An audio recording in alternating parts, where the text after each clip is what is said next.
Muchas gracias por la invitación y seguimos con esta serie de mensajes acerca de la historia de la cruz y cómo en este tiempo tan especial de pandemia, tiempos de guerra, tiempos de conflictos en el mundo, es tan importante que el pueblo de Cristo reflexione respecto al evento más importante que marcó un antes y un después en la historia, Cristo en la cruz. Y reflexionamos sobre eso esta noche también. Seguimos reflexionando y conmemorando la muerte y resurrección de nuestro Señor Jesucristo, el evento cúlmine y fundamental de la fe cristiana. Sin resurrección, sin cruz, nuestra fe no existe, no es válida.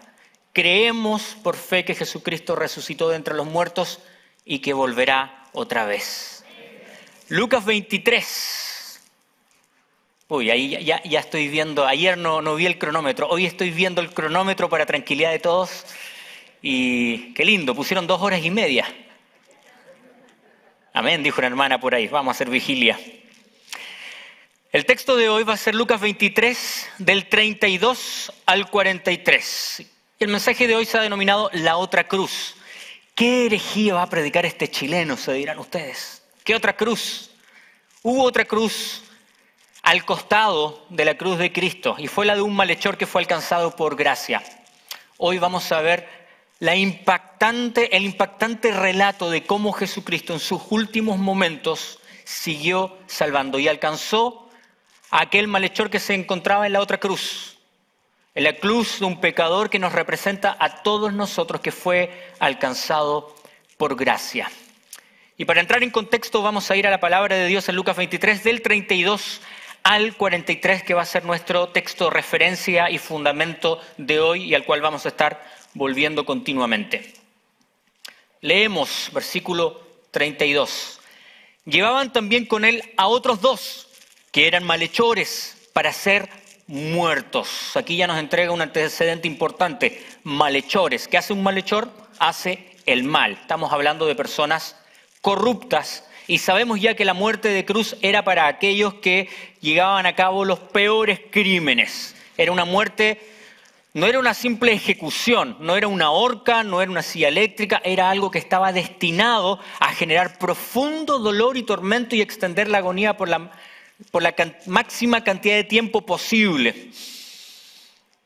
Es una práctica que empezó con los bárbaros, siguió con los griegos y que finalmente los romanos, que se volvieron artistas, hicieron de la tortura un arte, una ciencia más bien, la llevaron a lo culmine, al punto más alto en lo que se puede llegar a la tortura humana, la cruz. Y este castigo estaba destinado para lo peor de la sociedad. Ni siquiera los romanos podían ir a la cruz, a menos que se trate de romanos que se habían rebelado contra el imperio, traidores. Pero era para los peores criminales y usualmente no para romanos. Así que estamos hablando de malhechores, personas muy corruptas que habían sido llevados a ser muertos, pero muerte de cruz. Versículo 33.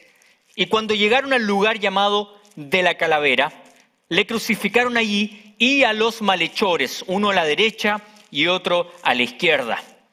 Y Jesús decía: Padre, perdónalos porque no saben lo que hacen. Y repartieron entre sí sus vestidos, echando suertes. Y el pueblo estaba mirando y aún los gobernantes se burlaban de él diciendo: a otros salvó, sálvese a sí mismo si este es el Cristo, el escogido de Dios. Los soldados también le escarnecían, acercándose y presentándole vinagre y diciendo: si tú eres el rey de los judíos, sálvate a ti mismo.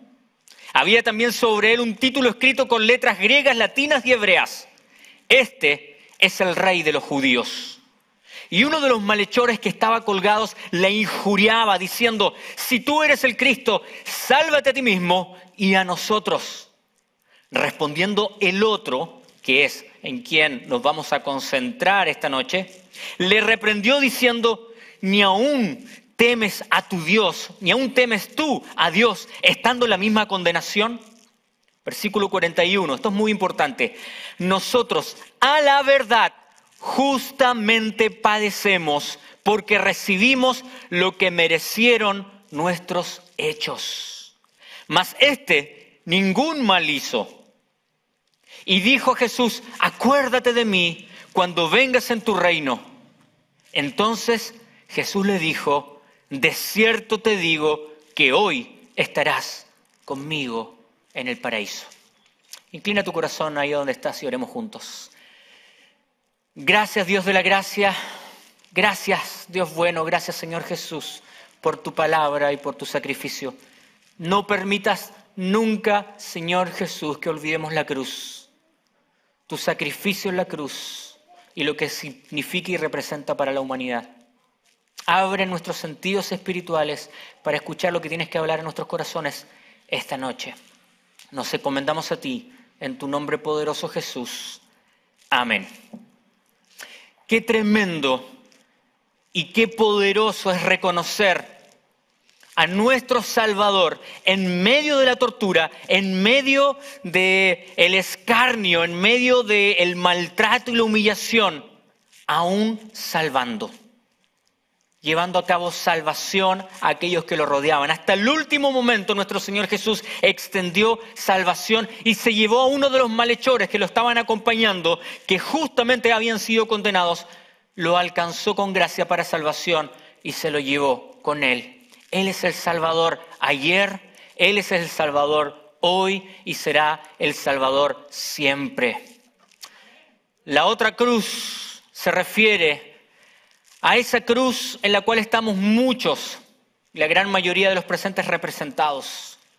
Pecadores condenados, o más bien justamente condenados a la muerte y a la muerte eterna, pero alcanzados por gracia, no por nuestros méritos, sino simplemente por la gracia y por los méritos de Jesús en la cruz. Esa otra cruz a la cual Jesús volteó su gracia nos representa y nos enseña muchísimo.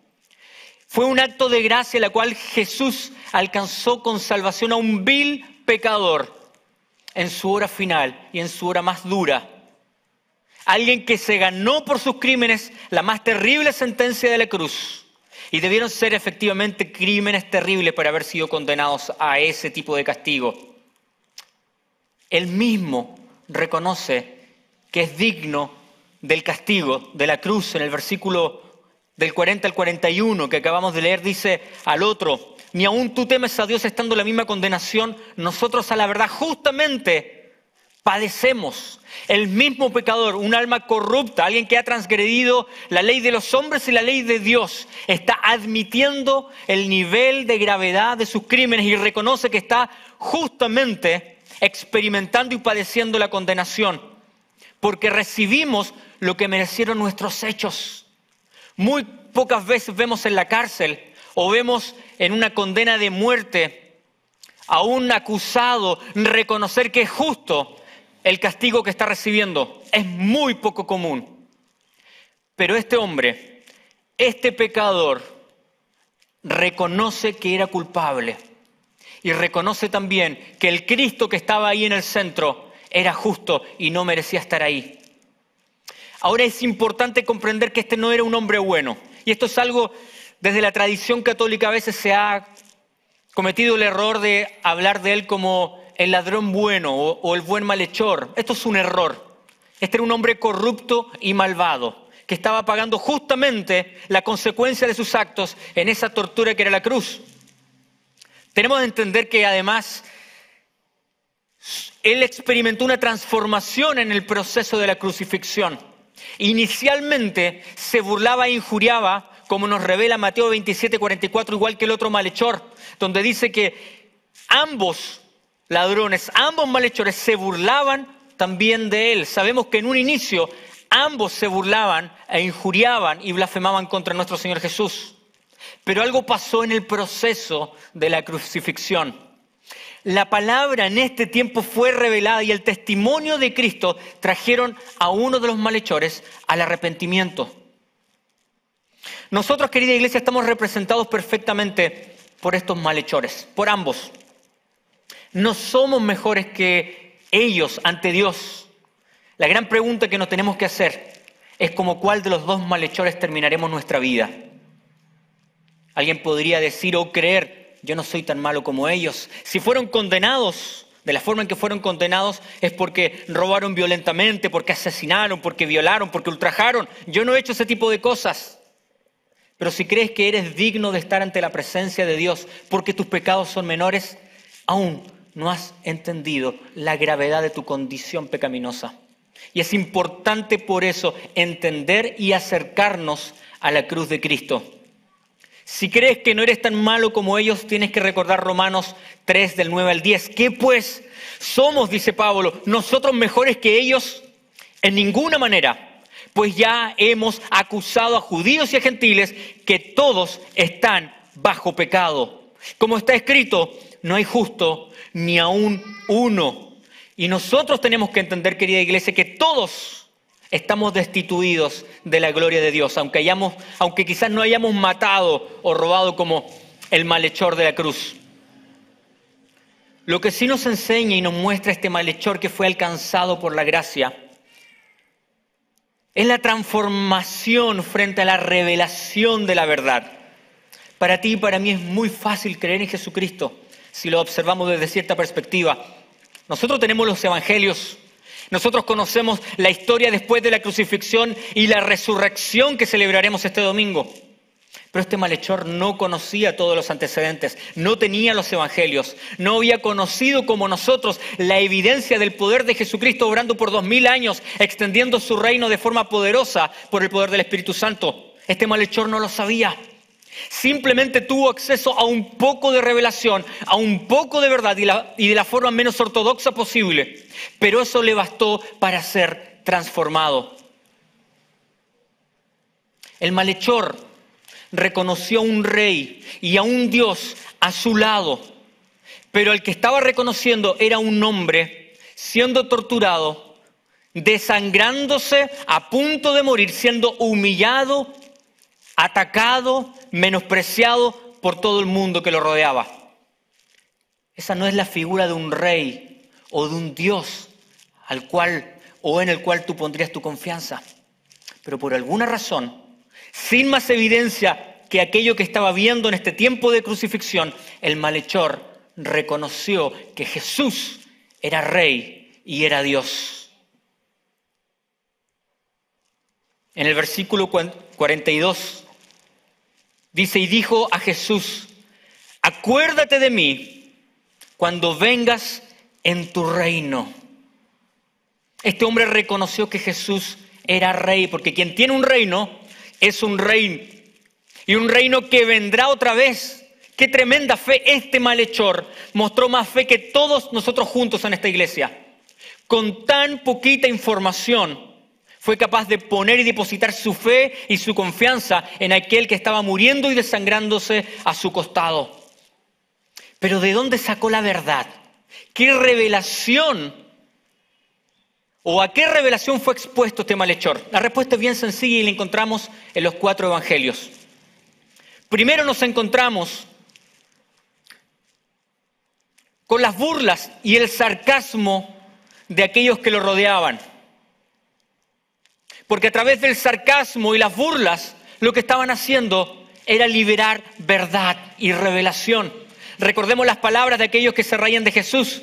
Unos decían, si que eres hijo de Dios, baja de la cruz. Estas palabras no estaban volviendo vacías para el malhechor. Que Dios te libre, dice Mateo 27, que Dios te libre si es que eres efectivamente hijo de Dios. Hijo de Dios. Lucas 23 nos revela que le decían, si eres efectivamente rey de Israel, desciende y sálvate, rey de Israel. Otros decían, salvó a otros, que se salve a sí mismo. Si es que es Cristo, si es que es realmente el Mesías, el escogido de Dios, el rey de los judíos, sálvate. Miren los sarcasmos y las burlas que estaban usando. Estaban desafiando a Dios, pero estaban declarando verdades. Y esas verdades llegaron al corazón del malhechor. Todas estas cosas eran verdad. Y efectivamente el Señor Jesús contaba con toda autoridad para descender de esa cruz.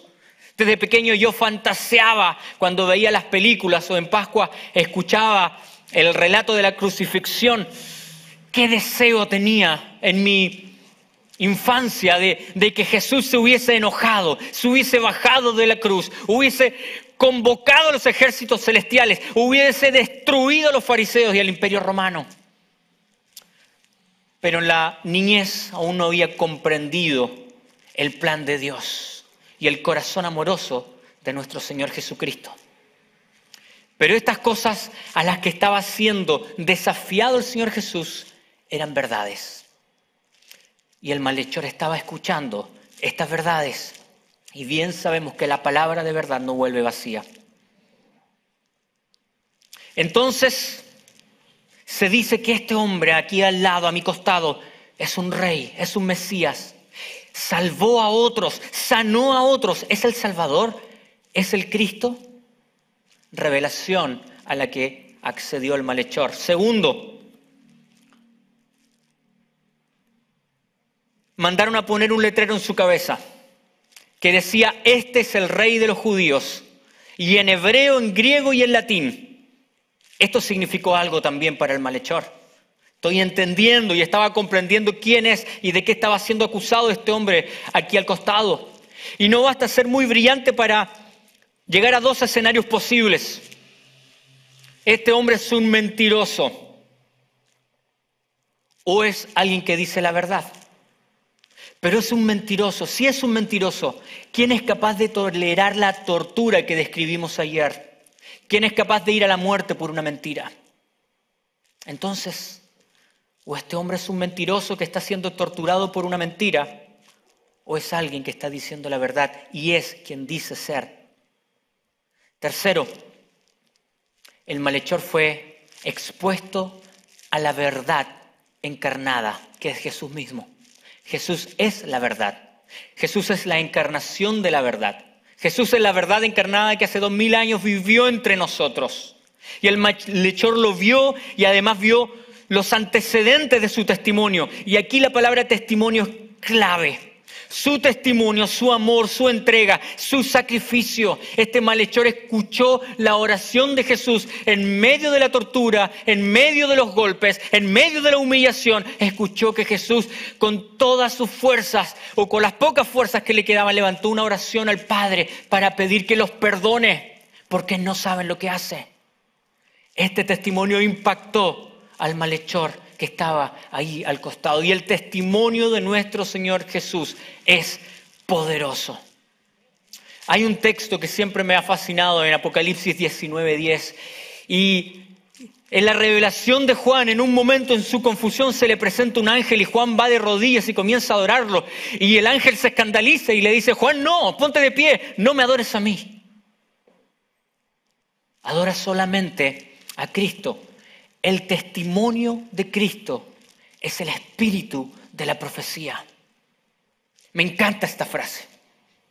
El testimonio de Cristo es el espíritu de la profecía. Apocalipsis 19:10. Qué importante es entender que cuando nos confundimos entre doctrinas, teologías, ideas, formas y estilos, aquello que fundamenta nuestra fe es el simple testimonio de Cristo revelado en el Evangelio.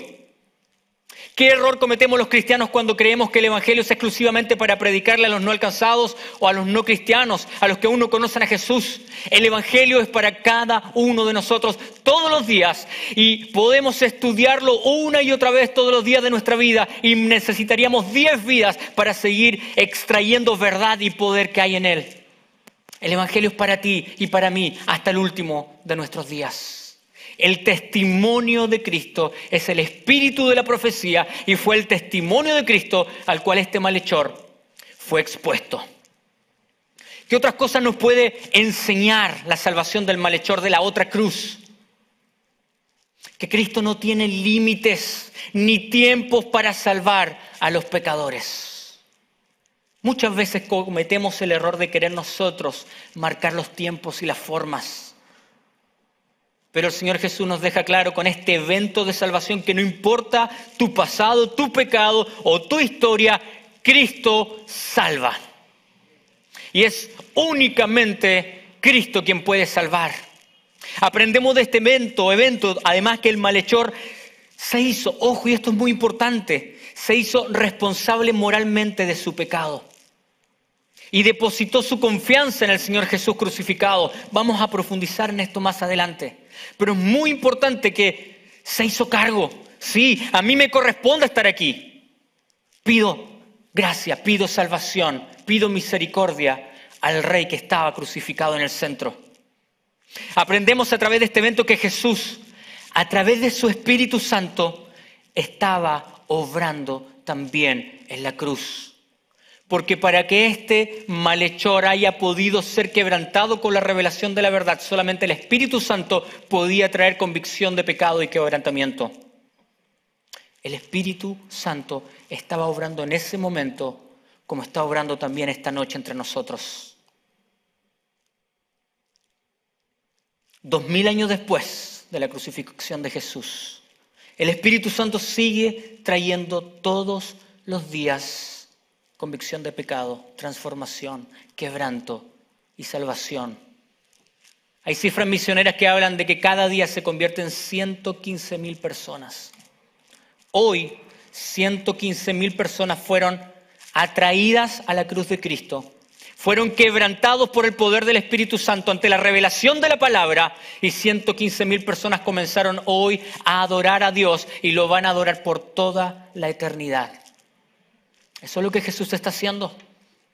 Lo hizo en la cruz del Calvario con el malhechor que estaba a su costado y lo sigue haciendo hasta hoy. Extiende su reino como un reguero de pólvora a través del poder del Espíritu Santo, usando a su iglesia como instrumento de salvación para las naciones.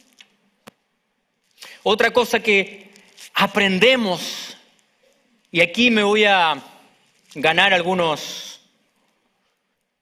No voy a poder ver las malas caras porque están todos con tapabocas, así que me voy a imaginar que están todos sonriendo, pero yo me convertí a los 5 años de edad. Realmente no me convertí, me convirtieron. Muchos de ustedes que quizás vienen de una tradición evangélica familiar, no sé si alguno de ustedes lo hicieron ver películas como Ladrón por la Noche, o películas clásicas que veíamos los aliancistas. Mis papás eran pastores de la Alianza Cristiana y Misionera en el sur de Chile, como Ladrón por la Noche, El Rapto, ¿se acuerdan? Oye, uno veía estas películas cuando pequeño y se moría de miedo. Nos convertíamos por miedo. Yo me convertí porque mis papás, a los 3 hermanitos, nos hicieron ver la película y luego nos hablaron del infierno. Hermano, si no te conviertes bajo amenaza de fuego. ¿Pero fue realmente una conversión? Si la única razón por la cual reconoces que Jesucristo es el Salvador es para liberarte de las llamas del infierno, ¿es realmente una conversión legítima? Lo que estamos viendo en la conversión del malhechor no fue una evangelización del terror donde se le amenazó con las llamas del infierno. Fue el poder del Espíritu Santo quien trajo convicción de pecado y quebranto. Y una necesidad de un Salvador, el Salvador de la cruz. Esa es la verdadera conversión. A eso debemos llevar a las personas. Nuestra tradición latina nos ha llevado muchas veces al camino fácil. Y tratar de que todos se conviertan rapidito, ojalá asustándolos con imágenes del infierno. Lo cierto es que Pablo no utiliza la cartita del infierno, las cartas que envía, las epístolas en ninguna parte. Tampoco en ninguno de los 20 mensajes de Hechos de los Apóstoles se utiliza el infierno como argumento para la conversión de los impíos. Se ocupa la cruz de Cristo. La cruz de Cristo para la salvación de los pecadores. El argumento es que Cristo murió por nuestros pecados porque somos pecadores y necesitamos la cruz. Y si no es por la intervención del Espíritu Santo, no va a haber quebrantamiento ni convicción de pecado en el corazón de las personas. Es el Espíritu Santo el que trae el quebranto y la convicción de pecado. No es el miedo a que me vaya a ir al infierno. Eso viene siendo una especie de conversión egocéntrica. Si dices a alguien que se va a ir al infierno y que acepta a Buda, va a aceptar a Buda o cualquier salida fácil, atajo, como lo estaba haciendo el malhechor de la otra cruz, que le dijo, si tú realmente eres Dios, por si acaso, si tú eres Dios, sálvate y de pasadita, sálvanos a nosotros también. ¿Eso era una conversión? ¿Era un reconocimiento de que Jesús era el Cristo? Por supuesto que no. El otro malhechor no pidió salvarse de la cruz.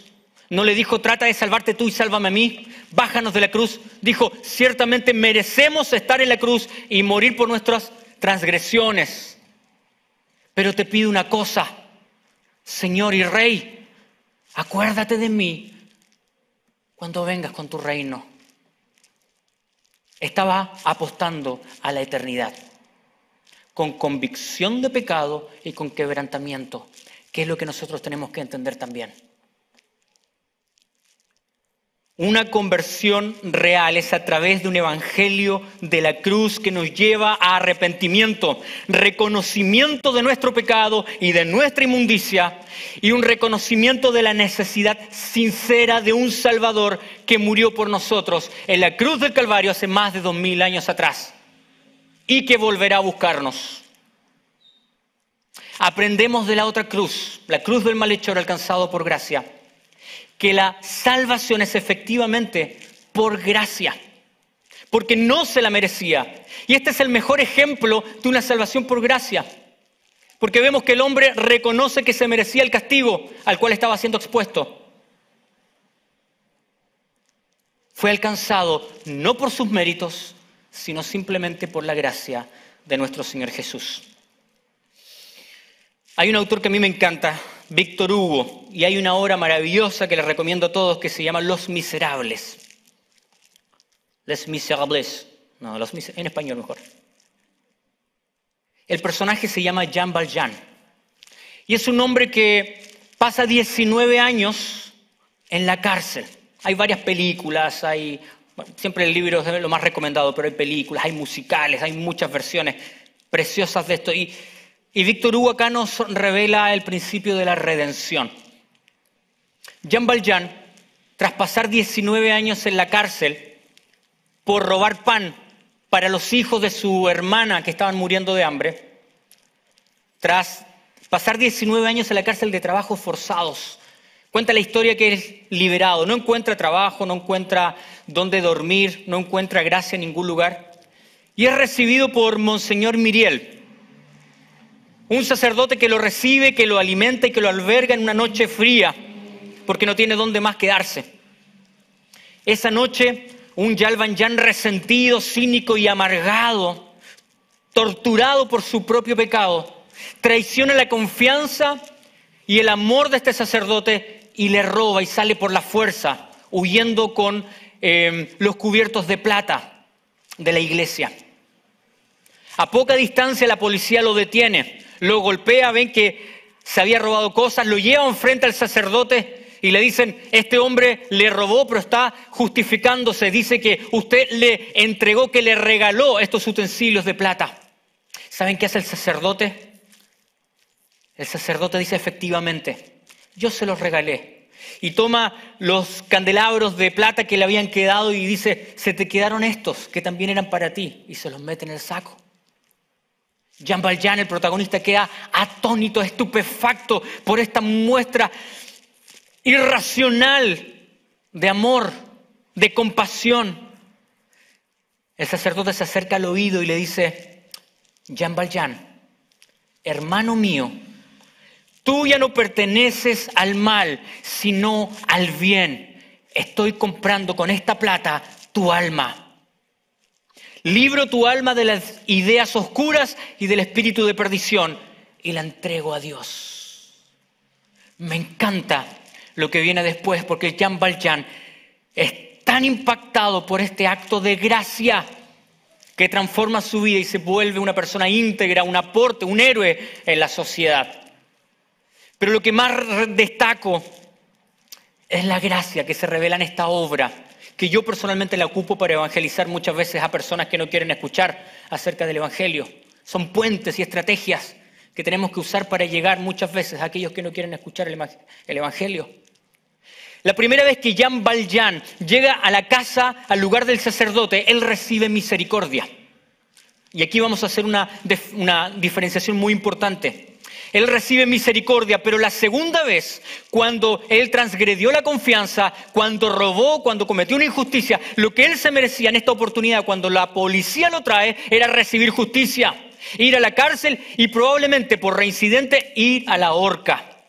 No obstante, a pesar de su maldad, de parte del sacerdote recibe gracia. ¿Y qué es la gracia? Una dádiva, un favor no merecido.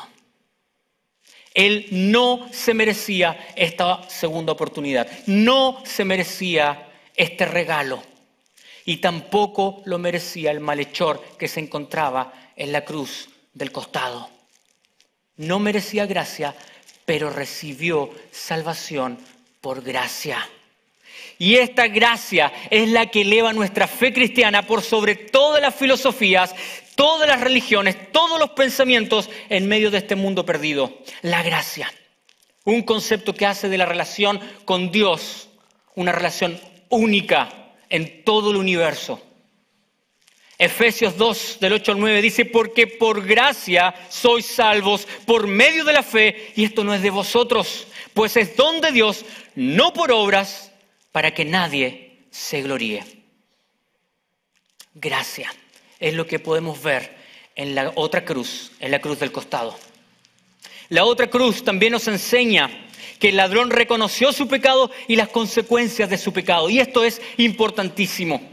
Aquí vemos la obra del Espíritu Santo porque se hizo cargo. No pidió evadir las consecuencias de sus transgresiones. Y esto es algo que tenemos que aprender porque en el mundo actual, en la iglesia actual, si tenemos un problema, especialmente con las nuevas generaciones, es una generación que no asume sus responsabilidades, no asume sus culpas, no asume la consecuencia de sus actos. Nadie se arrepiente, siempre alguien más tiene la culpa. El azar, nuestros líderes, los pastores, el profesor, esta actitud inmadura del niño que llega con una nota de un examen, una nota 1, y le dice, mamá, me pusieron un 1. Me pusieron un 1, no me saqué un 1, me pusieron un 1, porque el profesor me tiene mala. Una actitud pecaminosa común en nuestros días y en nuestras iglesias. La misma actitud pecaminosa de cristianos espiritualmente inmaduros que van de iglesia en iglesia, cambiándose una y otra vez, porque sus ojos están puestos en teologías, en doctrinas, en formas, en estilos y no en la persona de Cristo. Y constantemente se están frustrando y decepcionando y van de aquí para allá simplemente porque no asumen las consecuencias de sus actos, no se toman en serio su fe y vienen ante Cristo poniendo sus ojos exclusivamente en Él. Amados hermanos, necesitamos hacernos cargo de nuestras vidas y de las consecuencias de nuestros actos.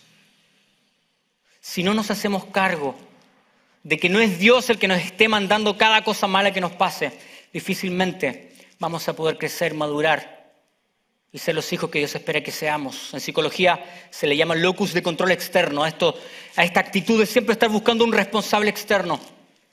El malhechor de la cruz está enfrentando las consecuencias de sus actos y no le está diciendo a Jesús, Jesús, por favor, líbrame de la cruz, bájame de esta cruz, quítame el dolor. No le está diciendo, záfame de las consecuencias de mis delitos.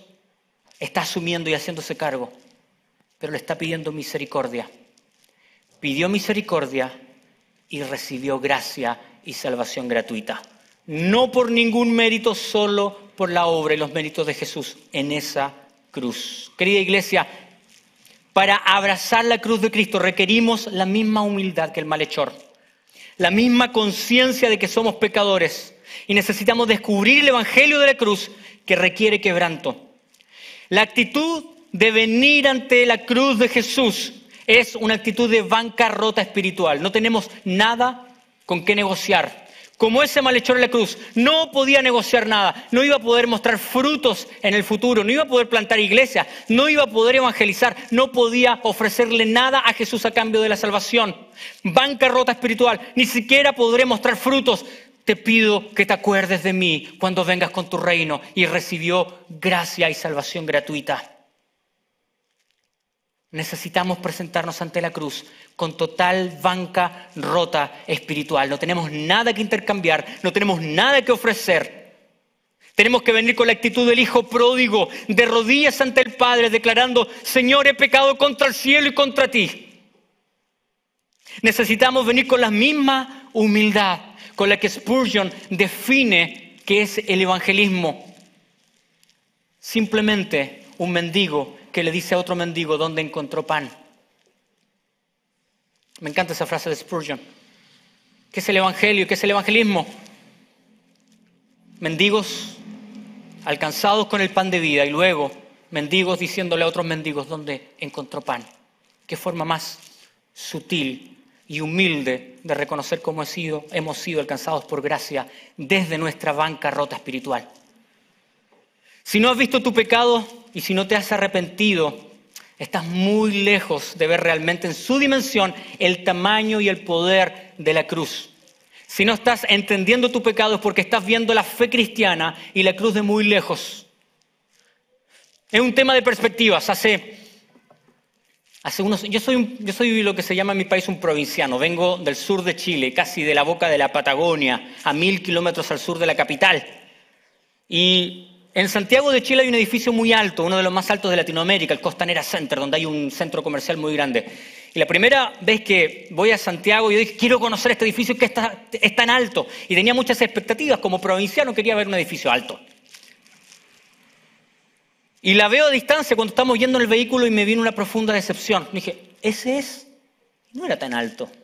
No me sorprendió, pero para nada. Fue una decepción, casi como que dije, vamos a otro lado mejor. Pero seguimos avanzando. ¿Y saben qué? A medida que nos íbamos acercando a este edificio, el edificio empezó a crecer y a crecer. Y a medida que me acercaba al edificio, quedé con tortícolis mirando la impresionante construcción que estaba frente a mí. Era un tema de perspectivas. Bastó con que yo me acerque para darme cuenta de su grandeza. La cruz de Cristo es de la misma forma. Si la estás viendo de lejos, tu fe no está completa. Si la estás viendo de lejos, no has conocido el poder, la grandeza y la gloria de la cruz de Cristo. A la cruz de Cristo se viene de rodillas quebrantados, se viene al suelo y se mira con asombro. La cruz de Cristo es gigantesca, es universal, es para la salvación de la humanidad. Y para realmente conocer de qué se trata el sacrificio de Cristo, hay que venir, hay que acercarse, hay que venir a los pies y de rodillas contemplarla. Esta es la única forma. La cruz de Cristo es abrumante o abrumadora. Estoy inventando palabras ya. Ojo que el malhechor ante la cruz de Cristo que estaba a su lado mostró fruto de arrepentimiento. Y esto no es algo común. Reconoció su pecado y mostró fruto de arrepentimiento. Yo me pregunto, tú, ¿por qué crees que eres cristiano? Hoy tú puedes quizás estar crucificado en la cruz del malhechor. A veces solitos nos hemos crucificado a nuestro pecado y a las consecuencias de nuestras malas decisiones. Pero Dios hoy, como lo hizo con el malhechor, nos invita a entregar nuestras vidas y el control a nuestro Señor Jesús. A bajar los brazos de esa cruz terrenal y venir a los pies de la cruz de Cristo. Con esto termino porque ya estoy en números rojos. Mi papá era pastor de la iglesia, pastor joven, y como siempre estaba encargado de los campamentos de jóvenes. Usualmente hay piscina o un lago. Y como no había salvavidas, mi papá hacía de salvavidas. Y tenía una forma estratégica y bien brutal de salvar si alguien se está ahogando. ¿Y cuál es la estrategia de un salvavidas cuando está a punto o se está ahogando? Él decía, y él mismo relataba, si alguien se está ahogando, yo me lanzo al agua, y es muy peligroso rescatar a alguien que se está ahogando en el lago, en el mar o en una piscina, porque en su angustia agarra al salvavidas o a la persona que se venga y la hunde para tratar de mantenerse en la superficie y se terminan ahogando los dos. Por tanto, lo que hace el salvavidas y lo que hacía mi papá era ir y noquear a la persona que se estaba ahogando. Le ponía un puñetazo en el ojo, los aturdía y los rescataba. Le tenían pánico, nadie se estaba ahogando nunca en los campamentos de jóvenes. Una vez yo me empecé a chapotear en el mar y vi que mi viejo ya venía corriendo y solito aprendí a nadar. Entonces yo me quedé con esta idea de lo que es la salvación de un salvavidas. ¿Cómo interviene un salvavidas cuando alguien se está ahogando? Y un día va un pastor a mi iglesia y él explica, quiero comentarles, dice, ¿cómo obra un salvavidas cuando alguien se está ahogando? Y dije, yo sé, mi papá pega un cacho. Pero él planteó otra idea. Él planteó, cuando alguien se está ahogando, lo que hace el salvavidas experto y ve que la persona está a punto de ahogarse, pero está chapoteando, usando con todas sus fuerzas, usando toda su energía, sus brazos y sus piernas para mantenerse en la superficie. Y en esa angustia, creyendo que por sus fuerzas puede mantenerse a flote, simplemente el salvavidas guarda distancia y espera que la persona se rinda. Cuando finalmente la persona baja los brazos y se rinde para empezar a hundirse, el salvavidas interviene y dulce y amorosamente lo saca hacia la orilla. ¡Pum! Me impactó esto. Porque es la forma en que yo entiendo que Jesús interviene en nuestras vidas. Muchos de nosotros estamos autosacrificadamente, sin necesidad, porque el sacrificio ya está hecho en la cruz, estamos crucificados en la cruz del costado, cargando las consecuencias de nuestros actos, tratando de mantener y vivir vidas y los problemas y los conflictos y las consecuencias del pecado con nuestras fuerzas. Estamos lidiando con enfermedad, con traición, con frustraciones, con depresión. Estamos con tanta carga. Y Jesús está esperando que bajemos los brazos y vengamos a los pies de Cristo en una actitud de quebranto y de rendición. Esta noche quiero poder orar. Quiero orar por ti, quiero orar por nosotros. Quiero invitarte a bajar los brazos de esa cruz del costado. Quiero invitarte a un acto de rendición ante la cruz de Jesús. Bajarte de esa cruz terrenal y dejar de pelear con tus fuerzas. Quiero invitarte a descansar. Porque el único lugar donde hay descanso y salvación es a los pies de la cruz de Jesús. Quiero invitarte a que cierres tus ojos, inclines tu corazón ahí donde estás. Y vamos a orar. Y todo con los ojos cerrados vamos a inclinar nuestros corazones solo por un momento. Vamos a orar juntos. Y quiero decirte esta noche que no hay descanso en otro lugar, sino en el corazón y a los pies de Cristo. Puedes seguir llevando tu carga, la consecuencia de tu pecado tú solo o sola. Es tu decisión. Pero hoy has sido invitado e invitada a venir a la cruz de Cristo. Arrepentirte de tus pecados. Venir en sumisión y en rendición a los pies de Jesús. Ojo, no te estoy prometiendo nada, no te estoy prometiendo que tus cargas van a desaparecer, no te estoy ofreciendo prosperidad ni la solución de tus problemas. Simplemente quiero invitarte a confesar que tu carga es producto de tus decisiones y a confesar que has vivido una vida independiente de Dios, pero que el Señor en su sola, soberana gracia está dispuesto a caminar contigo y a brindarte salvación. Esta noche, esta es una noche de salvación. Esta es una noche de la cruz de salvación. Quiero invitarte a creer, a descansar y creer en la cruz de Jesús. Y creer es simplemente extender la mano para recibir lo que se te da por gracia, nada más. Creer la única condición para recibir la salvación del Señor Jesús, que Él compró en la cruz, es recibirla, es extender la mano y recibirla. Pero necesitamos extender la mano como acto de sumisión. Querido, la vida sin Jesús es desesperanza, es oscuridad. Solamente en Jesús hay salvación y hay esperanza. Necesitamos rendirnos ante los pies de la cruz. Necesitamos reconocer que necesitamos a Jesús. No es necesario que sigamos llevando solos esta carga, esta frustración. Podemos traerla a los pies de Cristo esta noche. Jesús no te va a forzar, pero hoy te está ofreciendo salvación. El momento es ahora y quiero hacerte esta pregunta. Esta noche, ¿te quieres rendir a Jesús? ¿Quieres rendirte a los pies de Jesús? ¿Estás dispuesto a entregarle hoy el control de tu vida y de todas las esferas de tu vida? ¿Estás dispuesto hoy a reconocerlo como tu Señor y Salvador? Si es así, quiero orar por ti.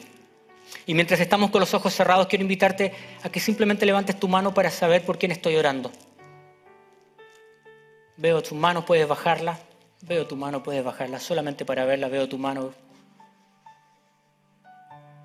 Como un acto público de fe. Veo tu mano, puedes bajarla. Solamente como un acto de fe, veo tu mano. Veo tu mano. Vamos a orar. No voy a ser majadero ni insistente. Si quieres públicamente hacer esta confesión de fe y rendirte a los pies de la cruz, levanta tu mano, déjame ver tu mano para orar juntos. Y saber que hoy marcaste un hito en tu vida, en la historia de tu vida, y te uniste a la historia de la cruz. Si hay alguien más que quiera hoy tomar una decisión, veo tu mano. Veo tu mano, veo tu mano. Muy bien. Vamos a orar, veo tu mano. Vamos a orar si no hay nadie más. Vamos a orar y vamos a orar juntos y vamos a inclinar nuestro corazón para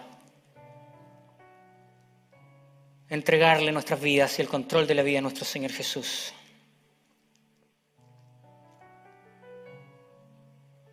Señor, reconozco que he pecado contra el cielo y contra ti y que necesito de tu cruz, necesito de tu salvación. Señor, te reconozco como el único Salvador de mi vida. Te entrego todo lo que soy. Te entrego el señorío y la autoridad sobre todas las esferas y las áreas de mi vida. Oh Señor Jesús, gracias por morir en la cruz por mis pecados. Te necesito, Jesús. Gobierna en mi vida. Hazme nacer de nuevo para tu gloria y para tu majestad. Te pido por la salvación. Te pido por salvación en el nombre del Señor Jesús, nombre que es por sobre todo nombre. Amén y amén. Mantenemos los ojos cerrados un momento y vamos a adorar a Dios, vamos a seguir orando, pero como iglesia queremos poder orar por ti y acompañarte en este proceso. Queremos ser parte del proceso de crecimiento y de descubrimiento de la gracia de Dios. Quiero invitarte a que puedas venir acá adelante. Si levantaste tu mano, ven acá adelante simplemente para que los líderes puedan identificarte e ir en privado a un lugar cómodo donde poder conversar, donde poder conocerte y que podamos juntos crecer como iglesia, como comunidad. Si levantaste tu mano, por favor, pasa aquí adelante simplemente para reconocerte y acompañarte en este tiempo. Seguimos orando mientras nuestros hermanos que han levantado la mano pasan aquí adelante para que podamos orar juntos. Amén.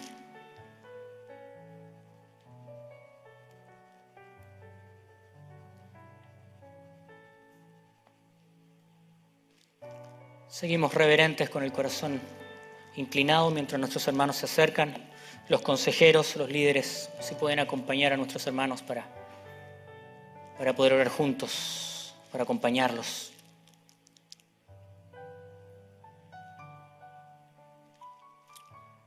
Puedes pasar acá adelante.